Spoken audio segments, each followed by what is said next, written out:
वयाच्या 35 ते 40च्या टप्प्यात जेव्हा आपण येतो मैत्रिणींनो, तेव्हा काही गोष्टी आपल्याला ना जाणवायला लागतात, की आपण काय करायला पाहिजे होतं, आपण काय करायला नको होतं किंवा आपल्याला अजून काय करायचं होतं. आपण कुठे जास्त वेळ घालवला, आपण कोणत्या लोकांसाठी आपला वेळ दिला आणि तो वेळ घालवला. कसं आपण दुसऱ्यांमुळे किंवा दुसऱ्यांसाठी आपण स्वतःला इग्नोर केलं. अशा बऱ्याचशाच गोष्टी असतील. काही चांगल्या असतील, काही वाईट असतील, हे आपल्याला आठवायला लागतं. आणि जेव्हा आपण 35 ते 40च्या टप्प्यात येतो ना, तेव्हा काही गोष्टी आपण शिकतो. त्या कोणत्या आहेत? चला पुढे बघूयात. नंबर 1, दुसऱ्याकडून अपेक्षा ठेवणे. तुम्हाला माहिती आहे का, आपल्या नाराजीचं, आपल्या उदासीनतेचं मुख्य कारण असतं ते म्हणजे अपेक्षा ठेवणं. आपण समोरच्याकडून इतक्या अपेक्षा ठेवायला लागतो आणि आपल्याला ती कुठेतरी ना सवय लागते मैत्रिणींनो, की कोणीतरी येईल, आपल्याला असं करेल, तसं करेल, हे करेल, ते करेल, आपल्याला आनंदी ठेवेल वगैरे, वगैरे. अशा अपेक्षा आपण दुसऱ्याकडवर फार अवलंबून ठेवतो किंवा दुसऱ्याकडून फार एक्स्पेक्ट करतो आपण. तर हे कुठेतरी आपण थांबवायलाच पाहिजे. अपेक्षा दुसऱ्याकडून ठेवणं कधीतरी ठीक आहे, पण नेहमीच नाही. यामुळे तुम्हीच नाराज होणार आहात, तुम्हीच अपसेट होणार आहात आणि तुमचीच एक चिडचिड व्हायला लागेल. मग अपेक्षा ही तुमच्या हसबंडकडून असेल, मुलांकडून असेल किंवा कोणाकडूनही असेल. अपेक्षा ही मुळातच ठेवायची नाही. हां, मुलांनी चांगला अभ्यास करणं, नवऱ्याने आपल्याला थोडासा वेळ देणं, हे ठीक आहे. ह्या अपेक्षा खूप जनरलाइज आहेत. पण याच्या व्यतिरिक्त अवास्तव जर तुम्ही अपेक्षा ठेवत असाल ना, तर तुम्हीच नाराज होणार असाल. म्हणून दुसऱ्याकडून अपेक्षा ठेवायचीच नाही. दुसरा महत्त्वाचा पॉइंट म्हणजे स्वतःचा आनंद दुसऱ्यावर अवलंबून कशाला ठेवायचा? जसं अपेक्षा आपण दुसऱ्यांकडून नाही ठेवायची, त्याचप्रमाणे आपला जो आनंद आहे तो दुसऱ्यांवर अवलंबून ठेवायचाच नाही. दुसऱ्यांवर आपला आनंद अवलंबून ठेवला, की आपण कुठेतरी हर्ट करून घेतो स्वतःला. म्हणजे कोणीतरी येईल, माझ्याशी गप्पा मारेल, मग मला छान वाटेल, मग मला आनंद होईल. साफ चुकीचं. तुम्ही तुमच्यावर इतकं छान प्रेम करा, स्वतःवर इतकं प्रेम करा, स्वतःची कंपनी तुम्ही इतकी एन्जॉय करा, की तुम्हाला समोरचा जरी बोलला ना, तरी तुम्हाला असं वाटायला पाहिजे, की नाही मी माझी आनंदी आहे. त्यामुळे मला काही याचं बोलणं एवढं लागलेलं नाहीये. कारण जेव्हा आपण आपला आनंद स्वतःवरच अवलंबून ठेवतो ना, तर आपण बरोबर शिकतो, की मी कोणत्या गोष्टीमुळे मी आनंदी होणार आहे. कुटुंबामध्ये जेव्हा आपण असतो, आपलं कुटुंब आहे, तेव्हा सगळे जेव्हा एकत्र येतात, तेव्हा सगळे आनंदी असतात. पण त्यामध्ये सुद्धा जर एखादा मेंबर असा असतोच ना, की तो फार खडूस असतो किंवा आपण सगळे आनंदी असतात कुटुंबामध्ये, पण तो एकच व्यक्ती असा असतो, की जो नीट नाही वागला, तर आपण लगेचच आपला आनंद कमी करून टाकतो. त्यामुळे असं न करता आपण नेहमीच आनंदी राहायचं आणि तो आनंद आपण स्वतःवरच डिपेंडंट ठेवायचा. तिसरी गोष्ट म्हणजे आपलं आयुष्य आहे ना, आपलं असतं. ते दुसऱ्यांसोबत कधीच कंपेअर करू नका. हिने गाडी घेतली, हिने अशी साडी घेतली, हिने असं केलं, हिला सोनं मिळालं, हिला हे असं केलं.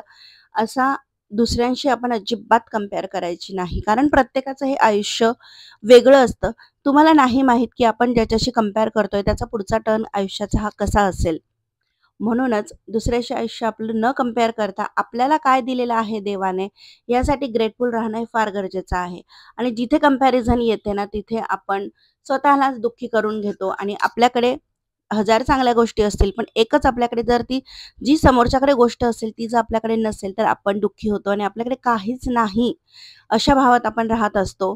आणि मग आपली चिडचिड होते. आपण नेहमी तणावात राहतो आणि आपली चिडचिड आपण समोरच्यावर पण टाकतो आणि घरातलं एकंदरीतच वातावरणच दूषित होतं. त्यामुळे कोणालाच कंपेअर आपलं म्हणजे आपलं आयुष्य दुसऱ्यासोबत किंवा दुसऱ्याचं आयुष्य आपल्यासोबत कंपेअरच करायचं नाही. फिरू देत. समोरचा कुठे कसं फिरतोय फिरू देत. त्याला कुठे बसायचंय बसू देत. त्याला हॉटेलमध्ये रोज खायचंय खाऊ देत. तो करत असेल एन्जॉय करू देत. आपण आपल्या पद्धतीने एन्जॉय करायचा. आपण आपल्या कुटुंबासोबत, मित्रांसोबत छान वेळ घालवायचा. आपण आपलं आयुष्य आपल्या पद्धतीने जगायचं. नेक्स्ट पॉइंट मिनिमलिस्टिक राहणे. आपण काय करतो ना, मला हे आवडतंय, ते आवडतंय, शॉपिंगला गेल्यावर मला हे पण घ्यायचंय, ते पण घ्यायचंय, वॉव! हे किती छान आहे, लागेल कधीतरी, असं म्हणून भरपूर सामान घरामध्ये गोळा करून आणतो आणि ते कपाटात तसंच ठेवत जातो, वापरून होत नाही आणि मग कुठेतरी ते आवरायचा आपल्याला स्ट्रेस येतो आणि अवास्तव खर्चसुद्धा होतो आणि मग खर्च वाढला, की आपलं सेव्हिंग डगमगतं आणि सेव्हिंग डगमगलं, की ते पण आपल्याला एक प्रेशर असतंच कुठेतरी. म्हणून मग कमीत कमी माहीत आहे ना आपल्याकडे आहेत एवढ्या गोष्टी, पहिले त्या वापरा. थोड्या खराब झाल्या की मग नवीन घ्या. माहीत आहे शॉपिंग करताना मोह कोणालाच आवरला जात नाही.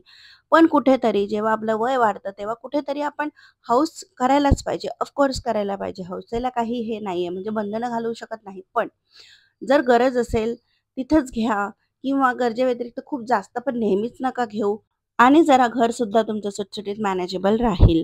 नेक्स्ट पॉइंट म्हणजे लेट गो करणं.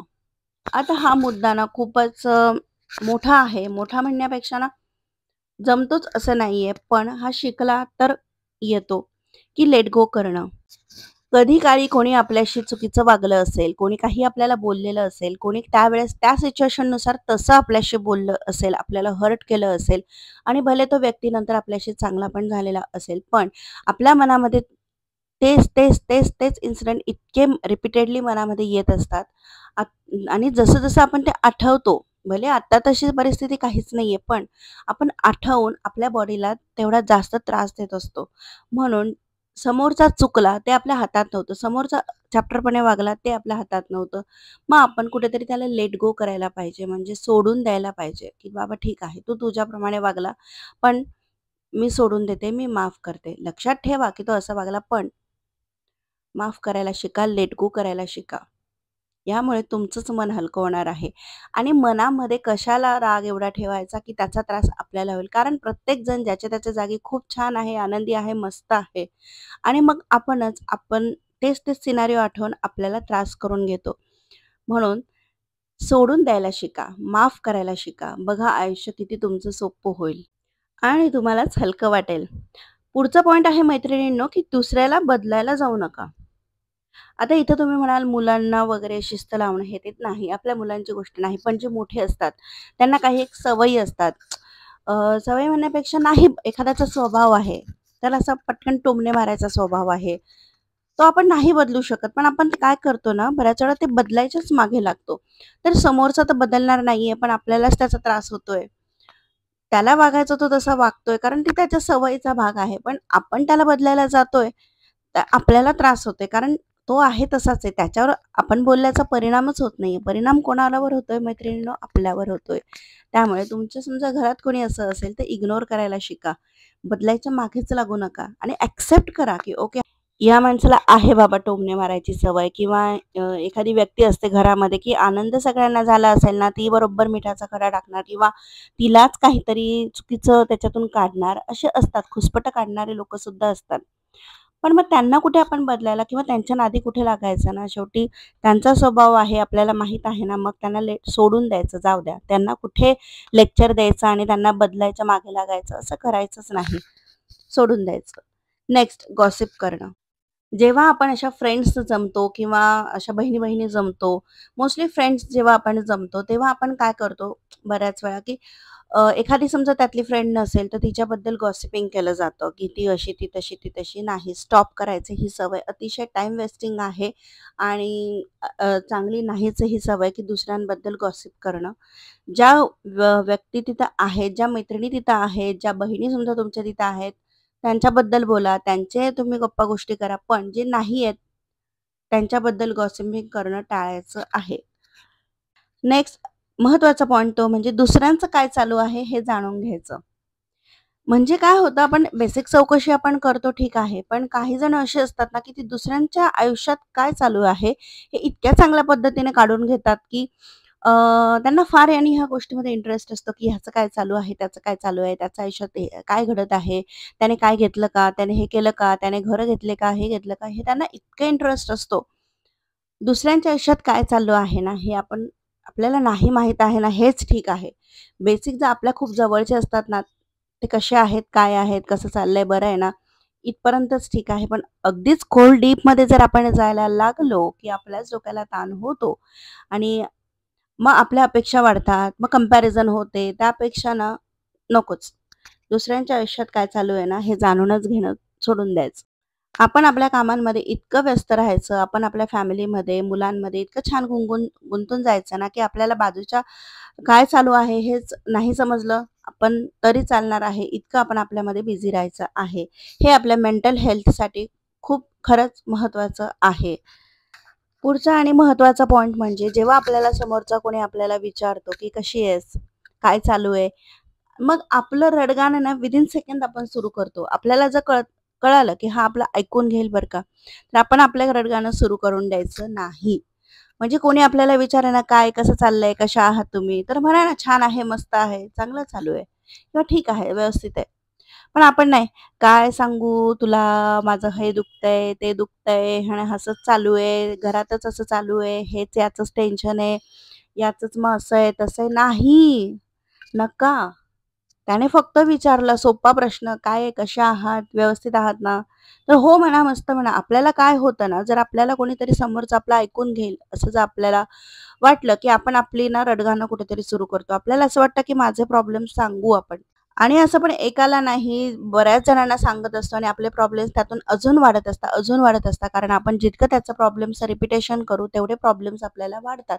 त्यामुळे कोणी जर तुम्हाला याच्यापुढे विचारलं, "कशा आहात? व्यवस्थित आहात ना?" "हो, मस्त आहे," असं म्हणा. तर काही काही खूप बेसिक पॉइंट होते. आय होप मैत्रिणींनो तुम्हाला आवडले असतील आणि तुम्ही रिलेट केले असतील. जर तुम्हाला व्हिडिओ आवडला असेल तर खाली कमेंट करा, व्हिडिओला लाईक, शेअर, कमेंट करा. पुन्हा भेटूयात नवीन एका व्हिडिओमध्ये आणि हो, जाता-जाता चॅनलला आपल्या सबस्क्राईब करा.